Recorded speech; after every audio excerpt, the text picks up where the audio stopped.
We remember the story of the woman, the widow of Zarephath, in 1 Kings chapter 17.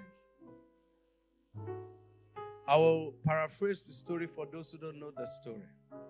This widow was in Zarephath, and the Lord instructed her to sustain a prophet. And as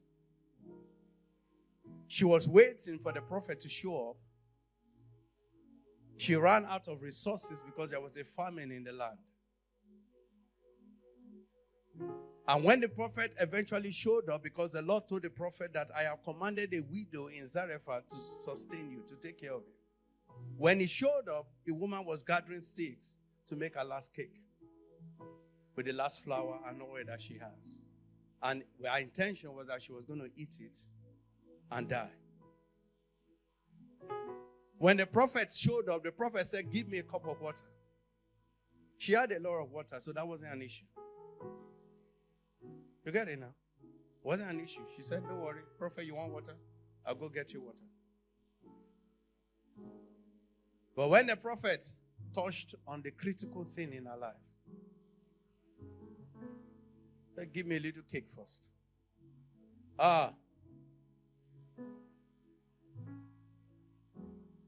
Prophet, is it that water you asked for? Let us stop there. We are going beyond this one. You are touching what you shouldn't touch. To understand my plight, I've got a little flour left, a little oil left, and I'm just about to make a little cake for me and my son. We will eat it, and we will die. Now, for someone to say that, do you not think that they've been thinking about this death for a few days? That this is it, this over. Her mindset have locked off that she was going to die. The word she had from God that she was going to sustain the prophet didn't make sense, because at home, how do I can't even sustain my son with myself. How am I going to sustain a prophet, another person living in the house? Maybe I'm going to die before the prophet comes. You know, her mindset has locked up because she has already been thinking of what she does not have, what she hasn't got.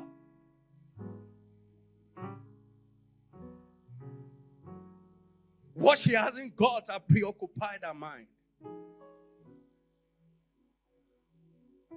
Oh, glory. So, the prophet said, give me a little cake first. The woman said, prophet, I've only got a little flour left, a little oil left. I'm about to make my last cake. My son and I will eat and we will die. It's as simple as it gets. You came too late. It took a fresh word. Remember, God have told her prior, you will sustain a prophet. That in itself should be enough to let her know that this famine won't affect me. If I had to sustain a prophet, I don't care what the stove is saying, what the flour bean is saying, what the oil is saying, what all that is saying. It really doesn't make sense because I've got to sustain a prophet.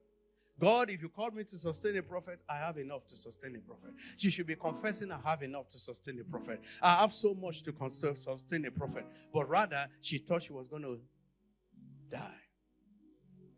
It took a fresh word from the prophet and said, bring me the cake first.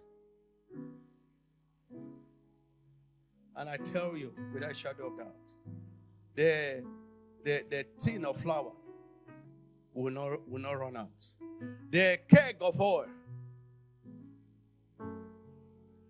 will not run dry.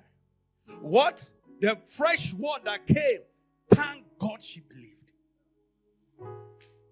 Thank God she believed the fresh word that came from the mouth of the prophet. Even though she had been acting strange to the first word that came from the true room of God that says you sustain a prophet.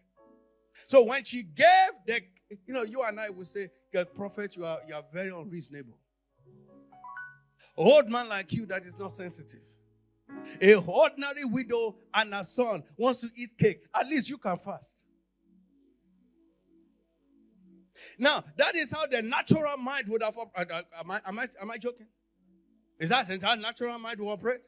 They'll say it's unreasonable. But really, that was the key to the breakthrough. That was the key to the breakthrough. That if she will give to the prophet and say, prophet, take this little cake. The flour will not run out. The oil will not go dry until the Lord sends rain on the earth. What she could not gather, can I tell you something? Can I give you my own paraphrase?